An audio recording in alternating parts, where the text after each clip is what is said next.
Vous vous rappelez l'histoire de deux hommes, Judas et Pierre. Et si je dis ces deux figures, c'est parce que je ne me permets pas d'être à la place de Dieu et de dire Judas, nul, Pierre, bravo. C'est des figures. Judas, dont nous avons le schéma en entier. Judas, il se savait faible et vénal. Pierre, il se croyait fort. Tous les deux ont trahi. Sur chacun d'eux, Jésus a posé le même regard. Qu'est-ce qu'il a dit à Judas? Mon ami, fais ta besogne. Enfin, quand je dis mon ami à quelqu'un, c'est je t'aime. Ami, je t'aime. À Pierre, on l'a lu ce matin, en Saint Luc 22, 61, 62, nous lisons ceci. Après la trahison de Pierre, Jésus se retourna, posa son regard sur Pierre. Pierre pleura amèrement. Donc nous avons le même regard d'amour de Jésus pour Judas et pour Pierre.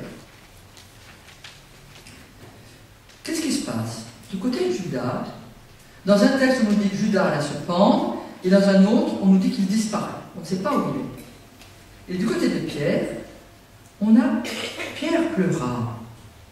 Pierre pleura. Ça veut dire qu'il entendit l'appel de Jésus après la résurrection, dans ses pleurs. On dit qu'il pleure amèrement. Mais on peut pleurer amèrement en rendant grâce quelque part. C'est bien qu'il entend toi, suis-moi. Du côté de Judas, on a un homme qui est grillé, qui est brûlé, qui est détruit par l'amour de Jésus. Et il arrive qu'on soit détruit par quelqu'un qui nous aime malgré nous, parce qu'on ne s'aime plus. Quant à Judas, il se laisse aimer. Il n'est pas grillé, il est mouillé. Ne copiez pas le schéma, vous les aurez dans votre pochette. D'un côté de Judas, on voit là un homme qui est mort. De l'autre, un homme qui est vivant par l'amour de Dieu. On regarde plus près la figure de Judas, parce que c'est la mienne. La figure de Judas, c'est la mienne quand j'ai mal. C'est celle que vous avez travaillée l'année dernière, celle de Job. C'est la sienne de cette malade que je visite, de ce malade que je visite.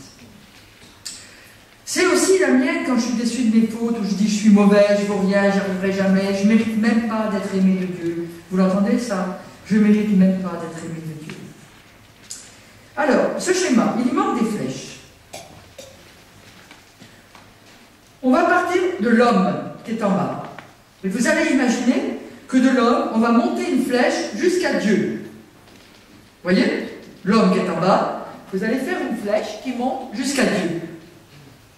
L'idée de cet homme, qui est celle de la figure de Judas, qui est celle des amis de Job, c'est qu'il faut monter vers Dieu pour mériter son amour. Qu'il faut faire des sacrifices, des bonnes œuvres. Il ne faut pas fauter pour mériter son amour. L'homme doit gravir une échelle, à la force de ses poignets. Si je ne suis pas chrétien, je monte vers l'image idéale de moi. C'est ce que propose la spiritualité païenne du New Age. Je dois atteindre une forme de sagesse par moi-même. Quelle est l'idée de Dieu dans ce schéma? C'est que Dieu, si l'homme a bien fait des sacrifices et des bonnes œuvres, Dieu va pouvoir aller vers lui pour le protéger des malheurs. Donc c'est une flèche qui descend de l'autre côté. Il va pouvoir avoir une réaction favorable, de le récompenser. Et je suis sûre que vous accompagnez des tas de gens, et peut-être vous-même vous avez ce schéma en vous. C'est normal que j'ai eu ce cancer. Je n'ai pas mérité autre chose. J'ai une amie très croyante. Son frère, dominicain. Elle a été responsable nationale d'un mouvement d'action catholique. Elle a eu un cancer de la face. Je l'ai accompagnée jusqu'au bout. C'est avec elle que j'ai inventé cette formule. Vivre un point serré, le combat dans une main ouverte, jusqu'à sa mort. Eh bien, elle disait, tu vois mon cancer de la face, c'est pour dire aux hommes qu'on a dit beaucoup de bien de moi, mais je suis toute moche dedans. Elle est morte avec ça. Et pourtant, je lui ai toujours mis sa petite main comme ça. Elle est libérée. foi terrible de la culpabilité mortifère. Figure de Judas. J'ai pas été bien, il me sac. Donc c'est un rapport fermé. Quel est ce rapport Dieu-homme? Un troc. Dieu, mon comptable. Quel est le rapport l'idée de l'homme? L'homme, un méritant. Quelle est l'idée de ma vie? Une vie, point crispé, sur mes mérites possibles. Ou sur ma honte. Figure de Pierre. La figure de Pierre, c'est le schéma contraire. C'est le schéma de l'incarnation. C'est Dieu là-haut. Je l'ai mis là-haut, mais en fait, il est parmi nous. Hein. Mais c'est difficile de dire sur un schéma pour le mettre parmi nous. Dieu qui descend habiter chez l'homme, qui vient visiter l'homme. Vous mettez la flèche chemin, donc il descend vers l'homme.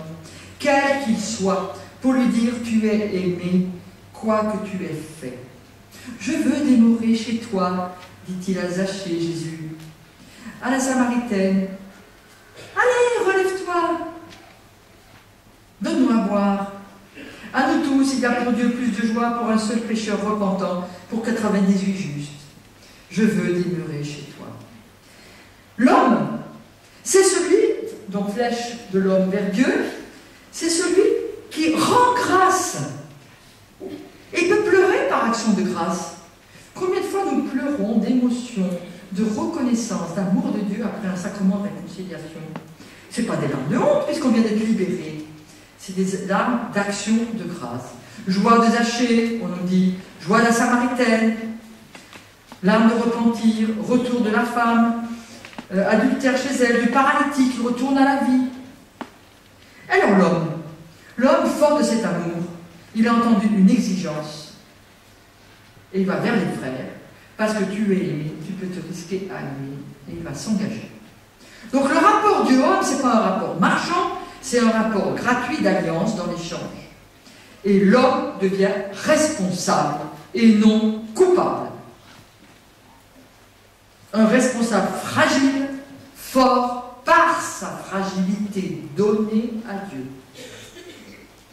Sa vie est une vie blessée par les manques d'amour, mais c'est une vie sauvée dans ses manques d'amour.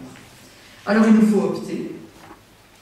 À gauche, c'est le schéma qu'il nous faut barrer quand vous accompagnez quelqu'un. Voilà le travail premier de votre mission, c'est de casser ce schéma mortifère du Dieu païen de nos têtes, païennes, un Dieu à conquérir et un homme qui est rongé par sa culpabilité jusqu'à la mort intérieure. Mais il ne faut pas parler des autres, il faut parler de moi. Je suis ça. C'est ça le péché de l'homme. C'est le premier péché qu'on a à se confesser. Hein. C'est ça, j'ai coupé mon lien d'alliance avec Dieu et je me ronge, je me remorsure, je me remords, je me mordis sans arrêt la viande. Et par contre, optons pour ce que Jésus est venu nous révéler de Dieu, un Dieu à accueillir, un homme qui est vivant, une vie de sauver, et quel est le chemin? Quel est le chemin de vie qui est en bas du schéma? Le chemin de vie, c'est de consentir à la fragilité dont nous avons parlé tout à l'heure, c'est de faire provision de la tendresse de Dieu par le sacrement de réconciliation pour aller marcher vers les frères. On se repose. Mais non,